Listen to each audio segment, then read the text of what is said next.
Écoute, c'est important. Il y a mercredi, il y a quelques parmi l'esprit religieux.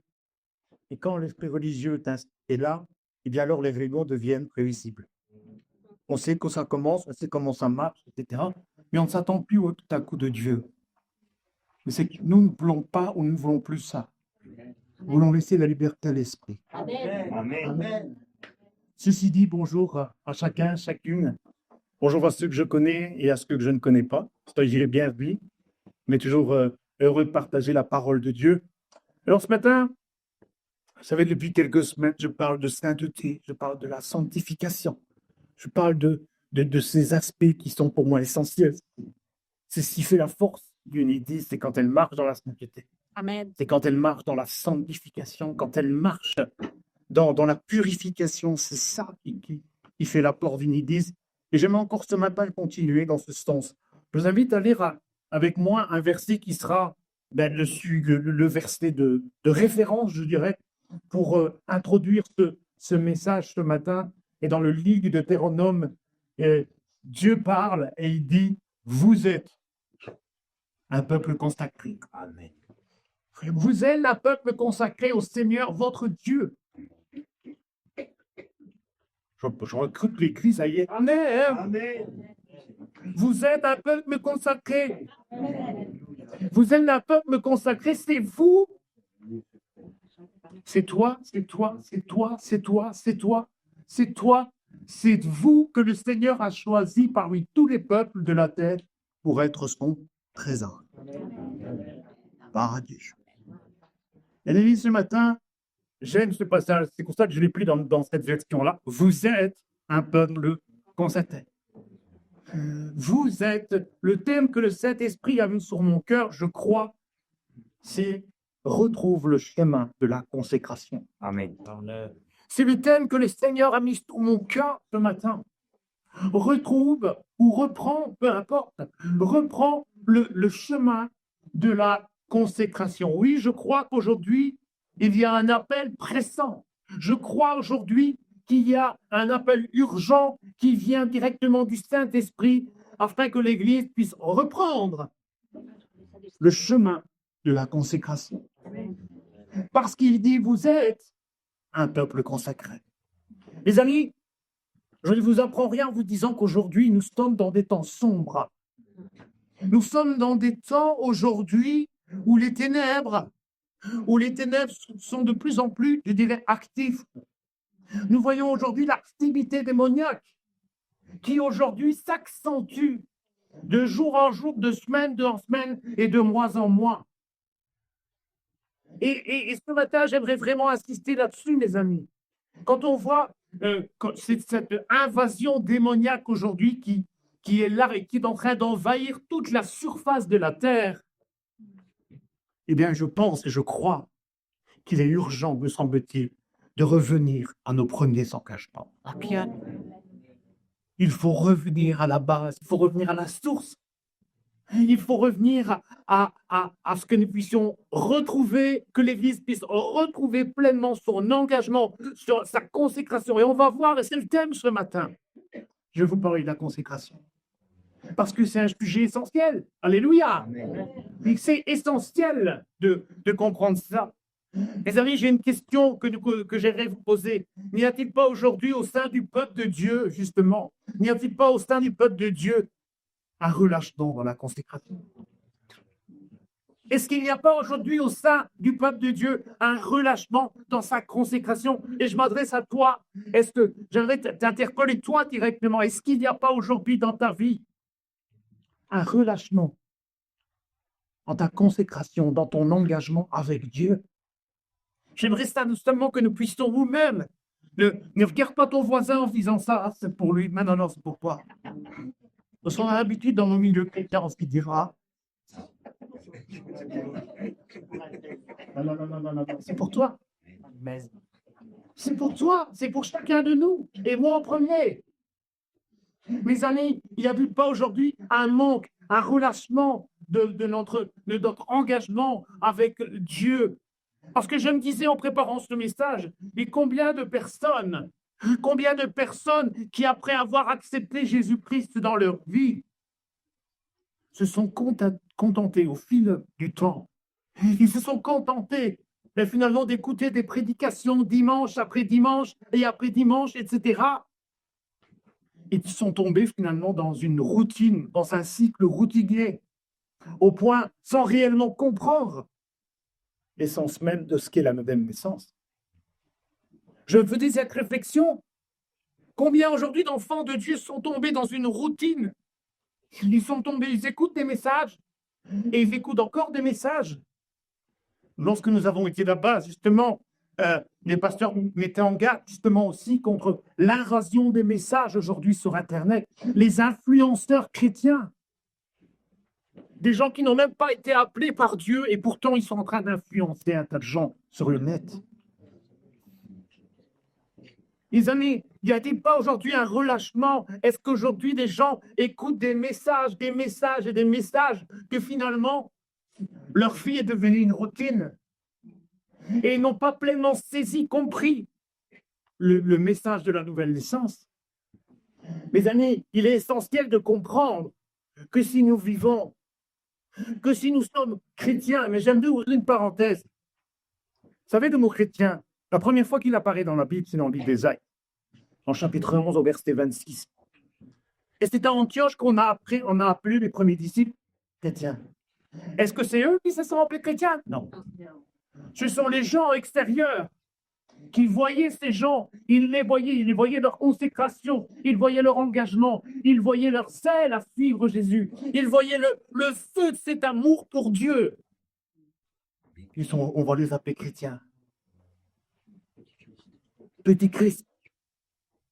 Les amis, j'aimerais vraiment, et le message que le Saint-Esprit a mis sur mon cœur ce matin, c'est que si nous vivons, si nous sommes devenus chrétiens, écoutez bien, c'est pour que nous puissions servir Christ. Amen, amen, amen. Il faut que l'Église retrouve ça, il faut que nous puissions servir Christ. Alléluia. C'est pourquoi, il faut pouvoir servir Christ efficacement. Et c'est là où on va aller ensemble dans le fond du message de matin. Si nous voulons servir Dieu efficacement, il est indispensable de respecter un principe fondamental, c'est de se consacrer davantage à Dieu. De prendre au sérieux les choses de Dieu. Parce qu'aujourd'hui, il y a un relâchement. Il y a un relâchement évident aujourd'hui dans le peuple de Dieu. Ça veut dire quoi la consécration? Vous apprendrez en disant que le mot consécration vient du verbe consacrer.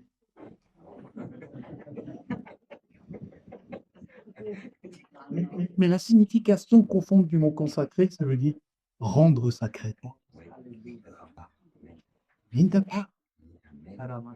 Ça veut dire mis à part. Ça veut dire se mettre à Dieu, pas à part pour lui. Pourquoi faire? Pour le servir. Amen. Vous êtes un peuple consacré. Ça veut dire que Dieu vous a appelé pour le servir. Et pas pour écouter des prédications dimanche après dimanche et que votre vie, elle est fade. Mes amis, c'est un processus, la consécration, c'est un processus qui consiste à quoi? À rendre l'enfant de Dieu, son corps, son âme, son esprit sacré. C'est ça que ça veut dire, afin que nous puissions, que notre service soit agréable pour Dieu. Amen.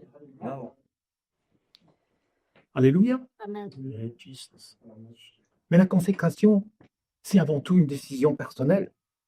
Vous savez, moi, en tant que serviteur de Dieu, je fais passer un message. Et c'est vous et moi, chacun de nous, un jour, rendra des comptes à Dieu. Sur la manière, et on va le voir, sur la manière dont nous nous sommes conduits sur terre. La parole de Dieu dit dans 2 Corinthiens 5 qu'un jour nous passerons tous devant le tribunal de Christ. Et là, comme dans un tribunal, nous allons devoir témoigner, nous allons devoir donner des explications à Dieu sur la manière dont nous avons vécu notre vie spirituelle. Alléluia. La consécration, c'est un engagement personnel. C'est nous qui décidons de nous mettre au service de Dieu. Dieu ne va pas nous prendre. S'il voit notre engagement, alors il nous accompagne. Les amis, c'est vous et vous seuls qui décidez de l'honorer dans votre corps, dans votre âme, dans votre cœur. Alléluia. Mais Dieu désire que nous puissions, vous et moi, adorer, l'honorer. Dieu attend une chose, c'est que son Église l'honore. Alléluia. La parole de Dieu, dans le livre aux Romains, connaissons tous ce verset-là, où il dit frères et sœurs chrétiens. Frères et sœurs chrétiens, donc il s'adresse à chacun de nous ce matin et dit Dieu est plein de bonté pour vous. Alors je vous demande ceci. Vous voyez, il dit je vous demande. Il y a la paix de Dieu, je vous demande. Je ne vous demande quoi? Eh bien, il dit offrez-lui votre personne et votre vie. Offrez-lui votre personne, tout ce que vous êtes, corps, âme et esprit, offrez-lui. Offrez-lui votre vie. C'est ça le sacrifice réservé à Dieu et qui lui plaît. Vous croyez que ce qui plaît à Dieu, c'est que vous écoutiez des prédications sur prédications, mais que ça ne change rien dans votre vie et que vous ne vous mettez pas au service de Dieu? Vous croyez que c'est ça rendre un culte agréable à Dieu? Vous savez, quand on lit ce verset-là, les gens pensent toujours qu'on parle du culte le dimanche matin. Mais c'est absolument pas ça. Offrir nos corps, c'est tous les jours. Quand il parle de culte, le culte, c'est à moi tous les jours à rendre un culte à Dieu, à offrir mon corps, ma personne, toute ma vie à Dieu. C'est ça ce consacrer à Dieu. C'est pas écouter des messages ou venir faire une petite prière et donner ça dit, mais on est content. Ça s'appelle de la religion. Les amis, je vous demande, quand il dit ça, on a l'impression qu'il insiste. Je vous demande, frères et sœurs, il dit par les compassions, Dieu est plein de bonté. Mais offrez-vous. C'est le meilleur culte. Donnez votre vie, donnez votre personne, donnez tout à Dieu. Amen. Moi, je pense que dans les temps où nous sommes, si nous ne donnons pas tout à Dieu, nous ne résisterons pas face à la pression, aux influences de ce monde. Si tes racines ne sont pas profondes, tu ne tiendras pas. Tu ne tiendras pas. Les amis, je pense que nous avons vraiment besoin ce matin de comprendre et de réaliser ces choses. Le meilleur culte, la plus belle offrande que nous pouvons lui donner, c'est vous-même. Hein? Un belle offrande, plus beau culte que nous pourrons, c'est de nous offrir, nous, comme un sacrifice. Il dit, offrez vos corps, offrez votre personne, offrez votre vie à Dieu. Alléluia. Parce que lui n'a pas hésité à offrir son Fils unique à la croix pour nous. Et j'aimerais ce matin nous faire comprendre, que nous puissions comprendre que la consécration, c'est la résultante de l'action de, comment dirais-je, de deux parties. J'aimerais qu'on comprenne ça. La consécration, c'est le résultat de deux parties. Qu'est-ce que je vais l'expliquer? Il y a la part de Dieu et il y a ma part. On va lire un passage que nous connaissons bien dans l'épître de Pierre. Et Pierre dit ceci, mais vous là, vous tous, moi, toi Dieu donné, toi Yvan, toi Serge, il y a un prénom que je connais parce que toi il est bien, et vous êtes la race choisie, la communauté des prêtres rois, la nation sainte, vous êtes le peuple que Dieu a choisi pour annoncer des grandes choses qu'il a faites.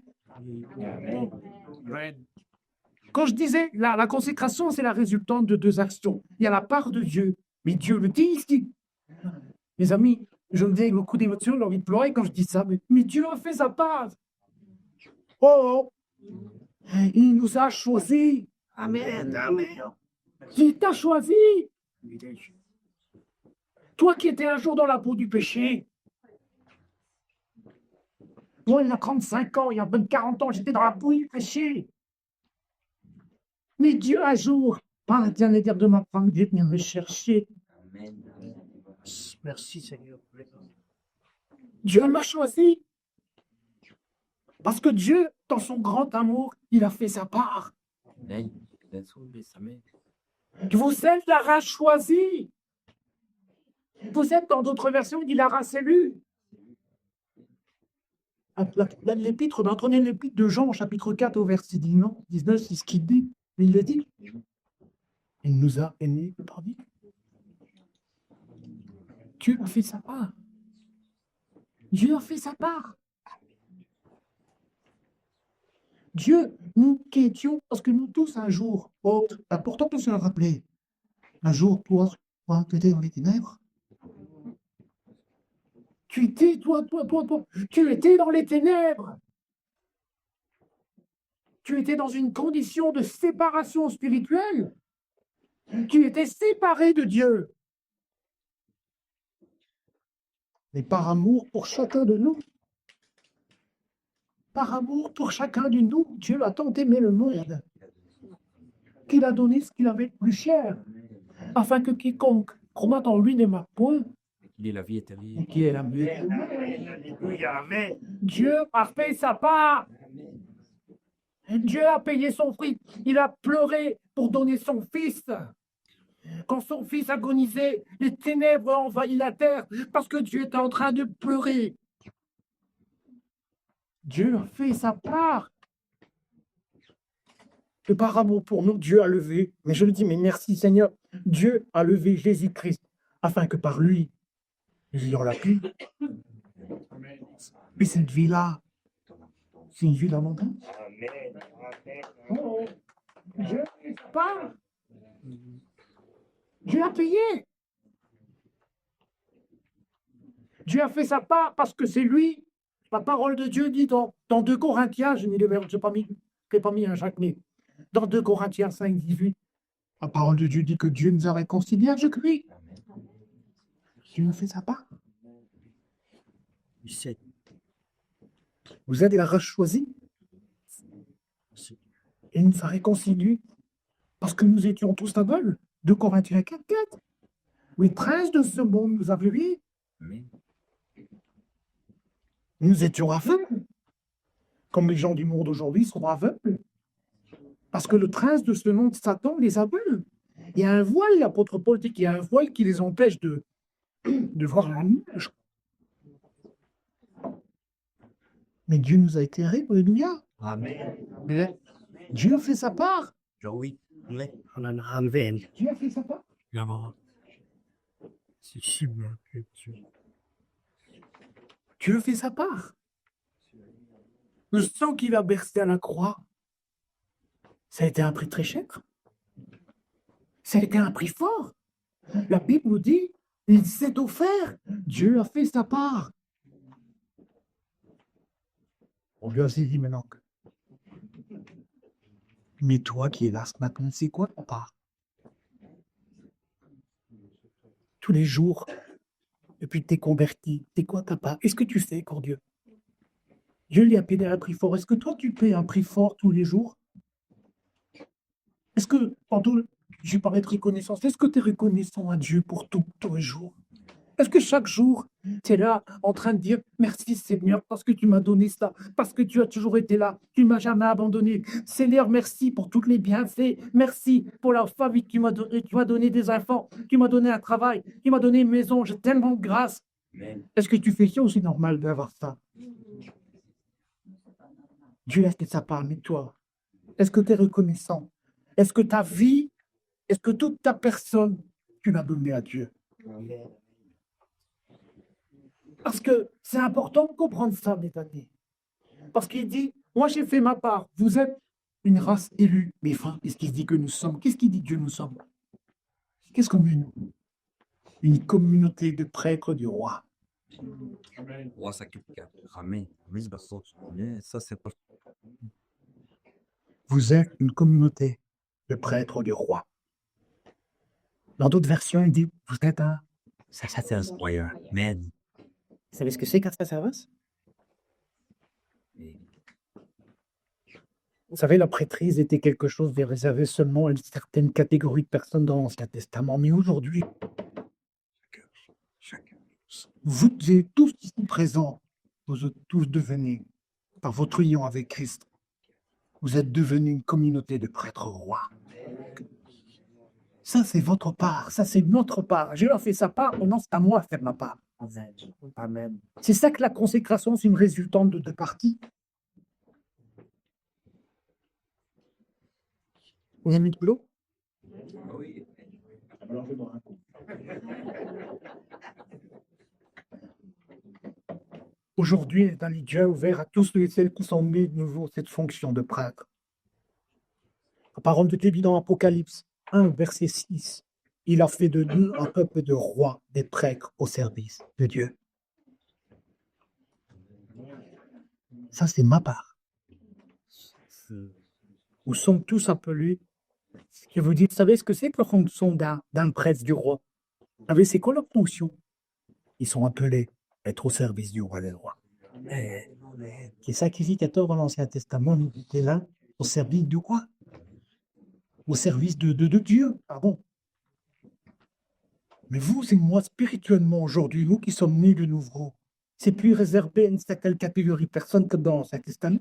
Aujourd'hui, par notre union avec Christ, nous sommes tous devenus une communauté inéblie de prêtres rois. Amen. Alléluia. Et nous sommes tous appelés à nous tenir dans la présence de Dieu. Amen. Parce que nous sommes devenus des sacrificateurs. Et si ça ne suffisait pas, parce que je me dis, mais quelle grâce Dieu! Mais ça, maintenant, si ça ne suffisait pas, cette place a été accompagnée par Dieu. Vous savez de quoi? De l'onction royale. Amen. Une onction royale. Parce qu'il dit, vous êtes les prêtres, vous êtes un sacerdoce royal. Amen. Nous avons reçu, en plus de notre fonction de prêtre roi, ça a été accompagné d'une onction royale. Ça veut dire quoi? Et ça veut dire qu'il a fait de nous des petites reines, des petits rois. Et nous sommes au service de rois. C'est ma part.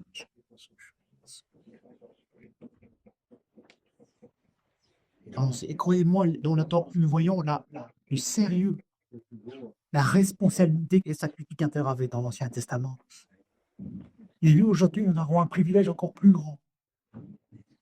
C'est de pouvoir utiliser dans la présence de Dieu pour être utile dans ses mains. Amen. Oh, alléluia. Nous sommes devenus aujourd'hui ses frères. Nous sommes aujourd'hui devenus ses sœurs.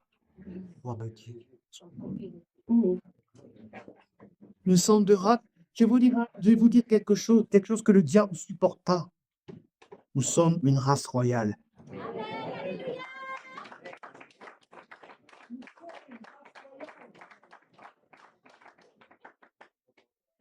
Nous sommes des races, nous faisons partie de la famille royale. Une famille royale, elle est destinée à quoi? Béni. Amen. Que Jésus règne dans ta vie. C'est quoi ta part? C'est quoi ta part? Dis pas, c'est quoi ta part? Christ a payé le prix. Dieu a fait sa part, mais toi, est-ce que tu aujourd'hui, j'ai pas dans est-ce que le 16 novembre 2025, est-ce qu'aujourd'hui, tu fais toujours partie de cette communauté des prêtres rois? Bien.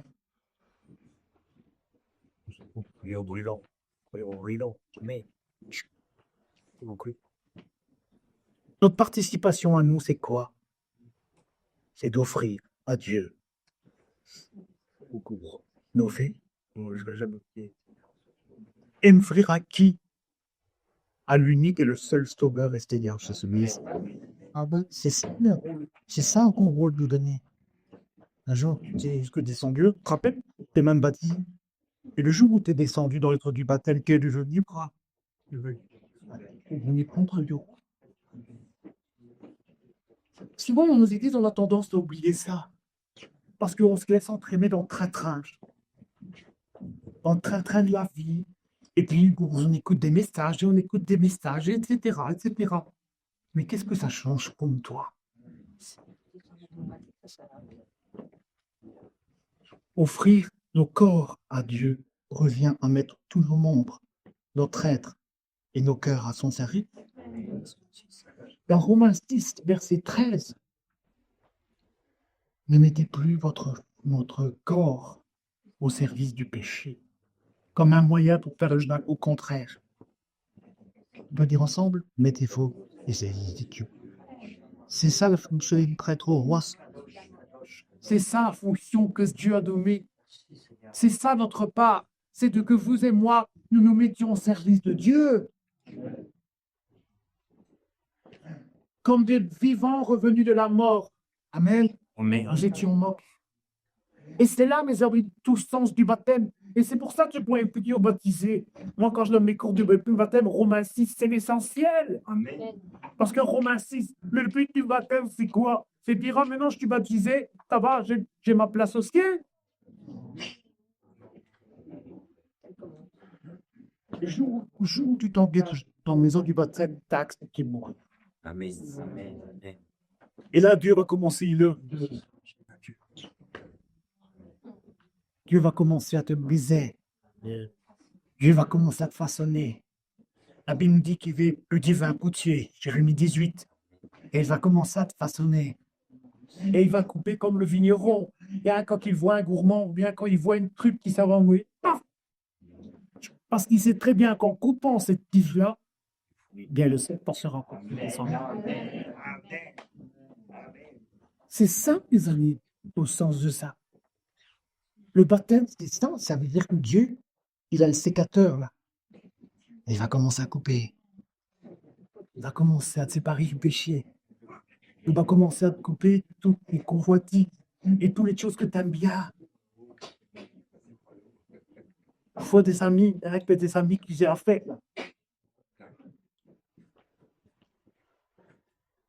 Ça va, vous aimez toujours celle-là? Mes amis, nous devons glorifier Dieu dans notre corps. Et ça, pourquoi on doit le faire? Je t'en. Parce que nous nous appartenons.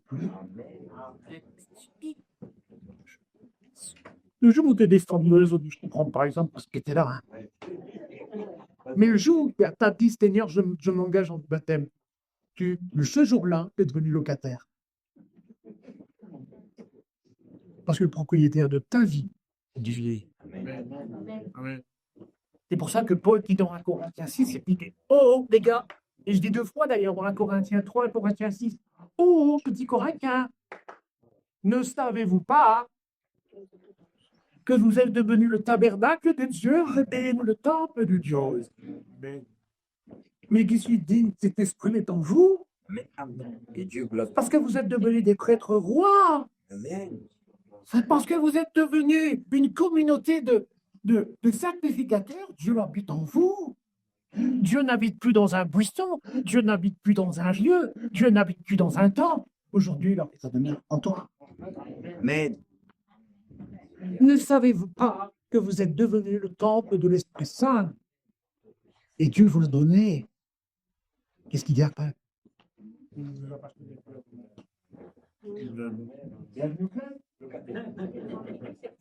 Vous voyez, c'est le club et le locataire. Gloire à Dieu. Non, mais on rigole extrêmement. Combien de chrétiens prennent conscience de ça? Vous ne vous appartenez pas. C'est pour ça que moi, quand je baptise quelqu'un, moi, je me dis Dieu qui m'a bien compris, donc on s'engage. Hein. Pas dire, allez, on va faire une petite prière, on va arrêter de faire une diversité, ça va prendre ton baptême, c'est bien terminé. Le baptême, tu t'engages à mourir. Pendant que tu commences à te mourir.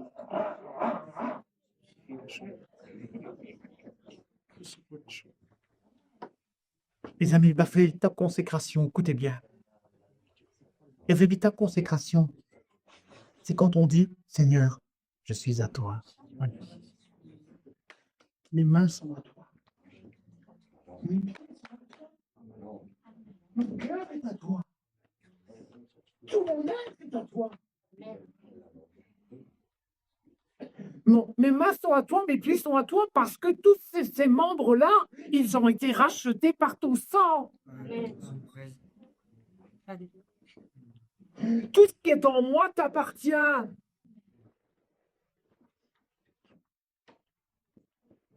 Mais quand je choisis de faire ça, quand je dis Seigneur, mes yeux sont à toi, vous savez ce qui se passe?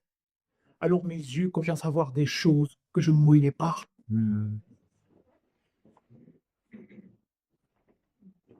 Quand je dis Seigneur, mes oreilles sont à toi, mais ça veut dire que mes oreilles n'écouteront plus que ta parole.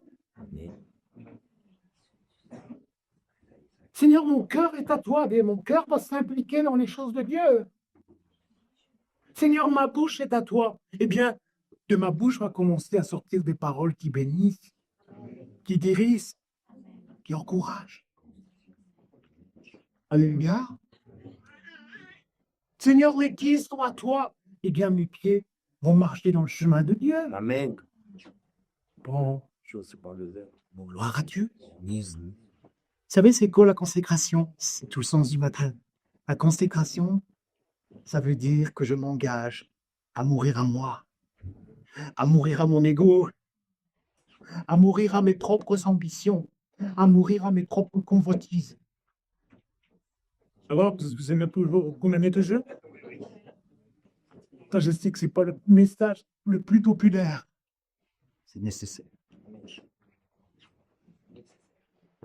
Mais la consécration, ça veut dire maintenant, je me vis de Dieu, par Dieu, pour Dieu. Amen. Ah bon. Je le dis encore, Corinthiens, de Corinthiens 5, dit oui, il est mort pour tous. Amen. Amen. Ainsi, les vivants ne vivent plus pour eux. Oh non, regarde. Pour le verre. Les vivants ne vivent plus pour eux-mêmes. Libre. Ils vivent pour le Christ. C'est ça la véritable consécration. Qui est mort pour eux et qui pour eux s'est révélé d'abord. C'est trop important, mes amis. Parce que les bénéfices sont grands pour l'efficacité de nos différents services. Et tout va dépendre de notre consécration à Dieu. Amen. Plus, écoutez bien, plus on se consacre, plus on meurt à soi-même, plus on va toucher beaucoup de gens. Amen. Amen. Parce que plus je crucifie ma chair, plus le Saint-Esprit. Moi qui ai dit.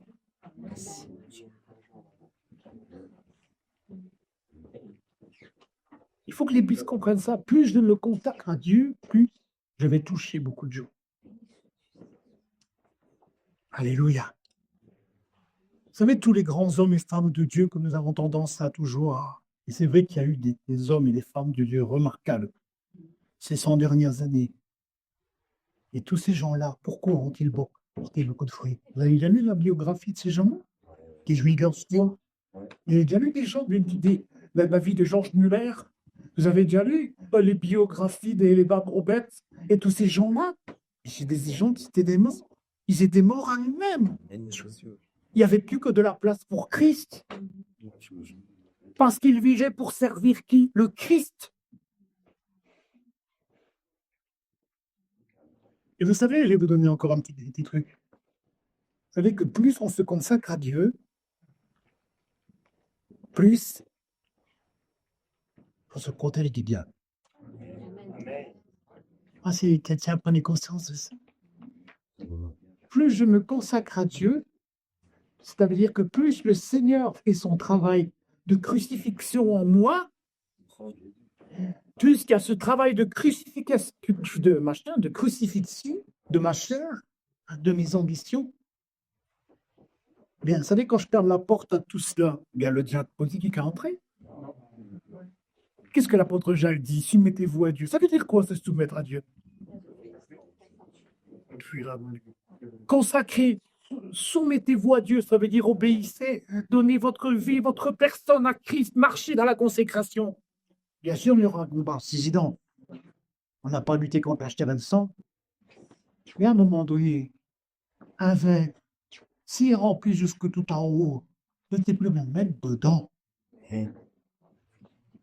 C'est pour ça que tu dis soumettez-vous à Dieu, résiste au diable, et puis qu'est-ce qu'il doit faire? Quand il n'y a plus de place dans le verre, il n'y a plus de place pour rien du tout.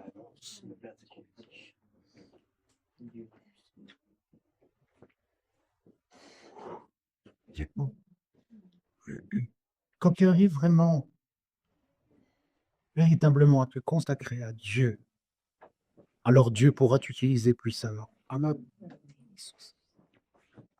Un passage, vous connaissez bien celui-là aussi, dans Jean 12. Jésus va dire une parole extraordinaire.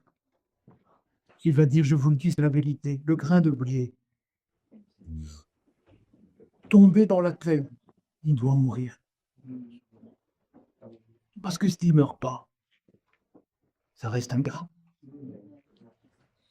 S'il n'y a pas une mort, s'il n'y a pas une mort, s'il n'y a pas une décomposition, s'il n'y a pas une transformation, s'il n'y a pas un changement de la graine, qu'est-ce qui va se passer?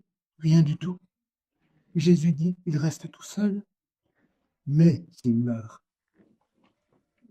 mais s'il se transforme, mais si le grain se transforme en quelque chose qui va porter beaucoup de fruits. C'est ça que Jésus dit. Tu porteras jamais de fruits dans ta vie en tant que chrétienne tant que tu n'auras pas d'esprit de te consacrer à Dieu. Ça veut dire de mourir à toi-même. Amen.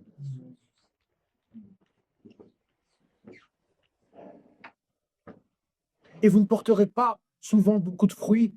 Et si souvent dans nos églises, dans nos vies, si nous ne portons pas beaucoup de fruits, vous savez pourquoi c'est pas le problème? C'est que nous sommes tellement vivants. Nous sommes tellement de vivants de nos passions. On est tellement vivants de tellement de choses qu'on empêche Dieu de se manifester. Alors qu'il dit, celui-ci meurt, alors il porte du fruit. Vous savez, je le dis souvent, et je vais encore le dire peut-être pour ceux dans mon plus grand ennemi, c'est pas le diable, c'est moi. Le diable, c'est un outil, il vient si du porte-ouvert. Si je me laisse gagner par la convoitise, si je me laisse gagner par des désirs trompeurs, si je me laisse gagner et que je ne fais pas attention à veiller sur moi-même, sur ma conduite, Paul disait, je tiens mon corps assujetti de peur. Une disqualifié. Si je ne fais pas attention à ce que je regarde, à ce que j'entends, aux fréquentations, à tout ce que le monde offre, qu'est-ce que vous croyez que le diable va faire? Qu'est-ce qu'il va faire? Il va rentrer. Il va l'ouvrir. Puis sur le boursier. Je l'ai déjà dit, mais je vais encore le redire. Si vous savez que dans votre quartier, il y a un voleur qui sévit, vous allez vous coucher avec votre porte ouverte en disant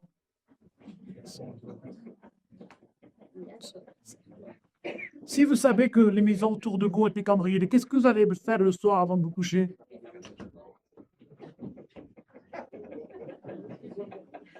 Et vous allez mettre l'alarme. Et vous n'allez pas laisser les carreaux ouverts, les portes ouvertes en disant un petit café. Mais non, mais je prends une image, souvent spirituellement, elle fait ça. Parce qu'on fait des choix, parce qu'on fait des trucs, on se laisse gagner par la convoitise, les désirs de la chair, etc., etc. Alors le diable, banco, hein. On ne se rend même pas compte, mais parfois le fait, c'est qui dans l'Éphésiens 4, il dit ne vous couchez pas sous votre colère. Combien de gens se couchent avec de la colère, de l'amertume? Après, ils me disent arrête, tu vas dans ma vie, c'est pas moi le cadeau Claudia. Éphésiens 4, 27. Ne vous couchez pas sur votre colère. Ne donnez pas, tiens. Même le fait que tu vas te coucher en n'ayant pas pardonné, en n'ayant pas réglé les choses, tu es en train d'ouvrir une porte à Satan. Et ça conduit à des divorces, ça conduit à des problèmes de famille, ça prend tellement de choses lorsque tu vas te coucher, il va remplir avec l'amertume.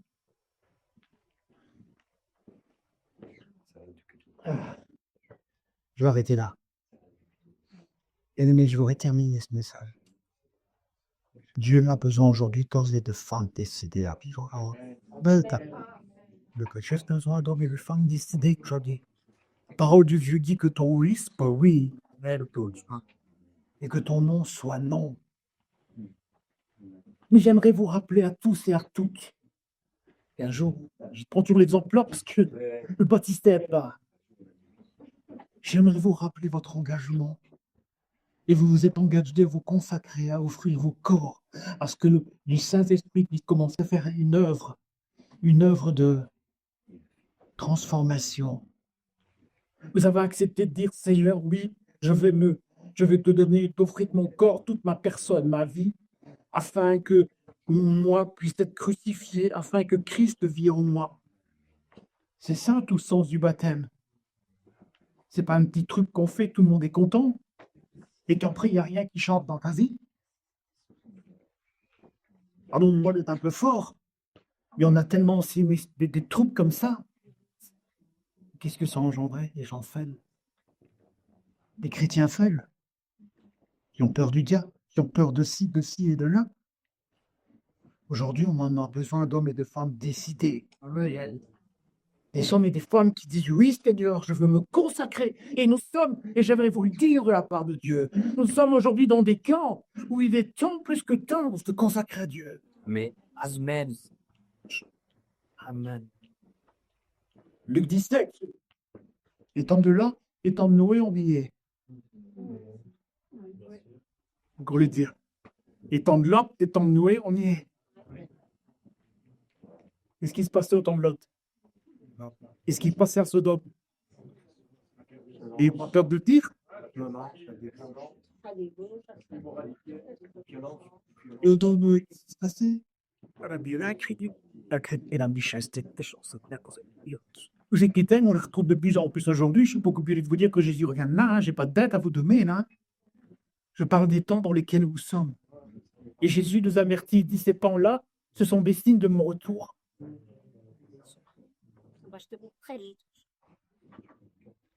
Et ensuite, qu'est-ce qu'il dit? 2 personnes sont dans un lit, 2 seront occupés dans le champ. Oh, vous avez déjà vu une libérale? Avec Nicolas Cage, là. C'est un film là-dessus. C'est impressionnant parce qu'ils sont là, et à un moment donné, on voit tous les hommes qui tombent à terre, qui versent. Ben, je dis, malgré peu importe que c'est un film, on se dit, oui, ce que tu veux, mais il y a un message derrière. J'ai dit, ouais, c'est extraordinaire. Moi, quand j'ai vu ce film-là, ça m'a impressionné parce qu'ils sont debout, on voit les gens, ils parlent, et qu'à un moment donné,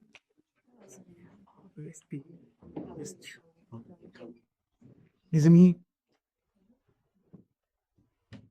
Dieu aujourd'hui a besoin d'hommes et de femmes décidés. Il n'y a pas besoin de personne qui, dès qu'il y a quelque chose qui ne se va plus, on abandonne. Dieu a besoin aujourd'hui. Les gens, quand ils arrivent au contraire, qu'est-ce qu'ils font au lieu de dire on va affronter ensemble, ils s'en vont. Quitte le bateau. Alors qu'ils se sont engagés à suivre Jésus jusqu'au bout. Mais dès qu'il y a un problème, on ne les voit plus. Et Dieu a besoin aujourd'hui d'hommes et de femmes décidés. Mais en attendant que Jésus nous vienne, parce qu'un jour, Jésus ne vient pas chercher son aîné. Eh bien, nous sommes, la parole de Dieu nous invite à vivre dans la piété, en sérieux avec lui, à vivre sur notre conduite. Et quand tu arrives véritablement à tout ça, mes amis, hein, eh bien, comment dirais-je, ce que je veux dire, c'est quand ma consécration à Dieu, elle va justement, c'est justement le fait de me consacrer à Dieu qui va influencer ma conduite ici-bas. Voilà. Je voudrais terminer par ce passage encore de l'apôtre Pierre. Et je voudrais qu'on soit bien attentif à ce qu'il y est. Puisque tout l'univers doit ainsi se désagréger, quelle vie sainte vous devez mener et avec quelle piété, avec quelle consécration. En attendant que vienne le jour de Dieu et en attendant sa venue, ce jour-là, le ciel en feu se désagrégera et les astres embrasés fondront. Mais nous, peuple de Dieu, nous attendons, comme Dieu l'a promis, un nouveau ciel.